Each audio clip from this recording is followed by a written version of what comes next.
Hello student, कैसे हैं आप? आशा करता हूँ आप सभी अच्छे होंगे। आज मैं फिर एक नया क्वेश्चन लेके आया हूँ आप सबों के बीच।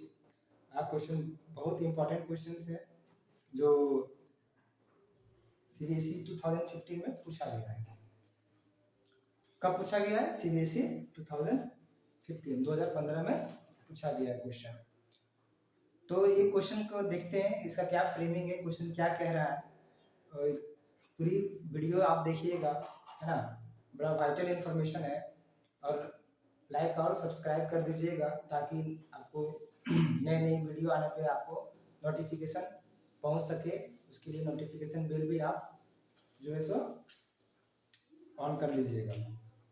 तो मेरा क्वेश्चन है, why is it advise to use iodise salt in our diet. जब हम खाना खाते हैं, हमारा जो डाइट है, खाना खाते हैं, उसमें नमक तो रहना ही चाहिए। बिना नमक का स्वाद भी नहीं लगेगा। बट किस तरह का नमक? आयोडाइज सॉल्ट, ठीक है, आयोडीन युक्त नमक। कभी कभी हम लोग टीवी वगैरह में भी देखते हैं कि आयोडाइज सॉल्ट मुझे हम लोगों को खाना है।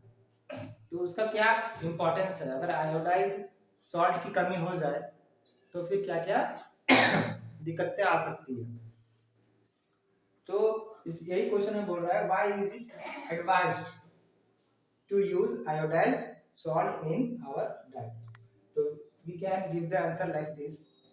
Iodise salt contains iodine. Iodised salt में क्या रहता है? आयोडीन रहता है ना। विच इज नेसेसरी, जो कि हम लोगों के लिए जरूरी है फॉर द थायराइड ग्लैंड। हमारा जो ग्लैंड है यहाँ पे, थायराइड ग्लैंड, ठीक है ना, उसके वो वहां से क्या करता है, thyroid gland to synthesise thyroxine hormone. और थायराइड ग्लैंड से कौन सा हार्मोन निकलेगा? Thyroxine hormone. थायरोक्सिन रेगुलेट्स, अब जो थायरोक्सिन रेगुलेट करता है वह मेनली कार्बोहाइड्रेट्स रेगुलेट करता है हमारे बॉडी में, प्रोटीन और फैट, है ना। ये सब को क्या करता है?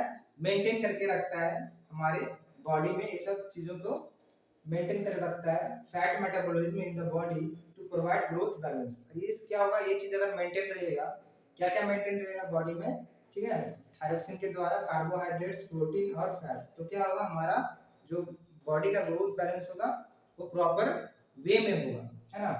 अगर आयोडाइज सॉल्ट की कमी हो जाती है तो ग्वाइटर नाम का डिफिशियंसी डिजीज हमारा होने लगेगा। ग्वाइटर यहाँ पे क्या हो जाएगा कि स्वेल कर जाएगा। ये जो नेक पार्ट है यहाँ पे, ये फ्रंट में आपका क्या होगा? फूलने लगेगा। वो ग्वाइटर नाम का बीमारी आपको हो जाएगा। क्यों? क्योंकि आपको आयोडीन की कमी की वजह से। और यह आयोडीन की कमी की पूरी कैसे होगी?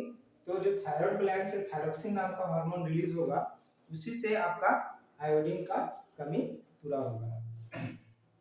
नोट में हमने लिखा है नेम ऑफ द हार्मोन, कि हार्मोन का क्या नाम है, और रिलीजिंग ग्लैंड, किस ग्लैंड से कौन सा हार्मोन रिलीज होता है।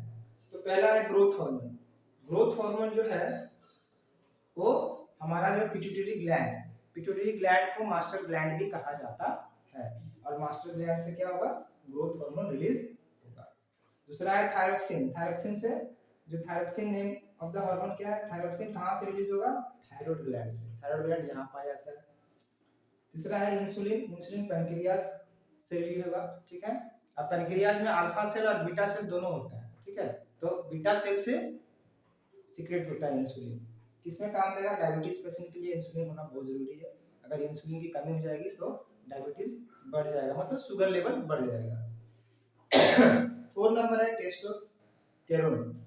वो टेस्टोस्टेरोन से क्या होगा? रिलीजिंग ग्लैंड टेस्टिस, टेस्टिस से ये रिलीज होगा। तो इस तरह के नेम ऑफ द हार्मोन और रिलीजिंग ग्लैंड पूछे भी जाते हैं। और आप सभी ये सब चीज़ों को लर्न कर लीजिए, बहुत इंपॉर्टेंट है फॉर द एग्जामिनेशन पर्पस, है ना। तो थैंक यू एवरीवन।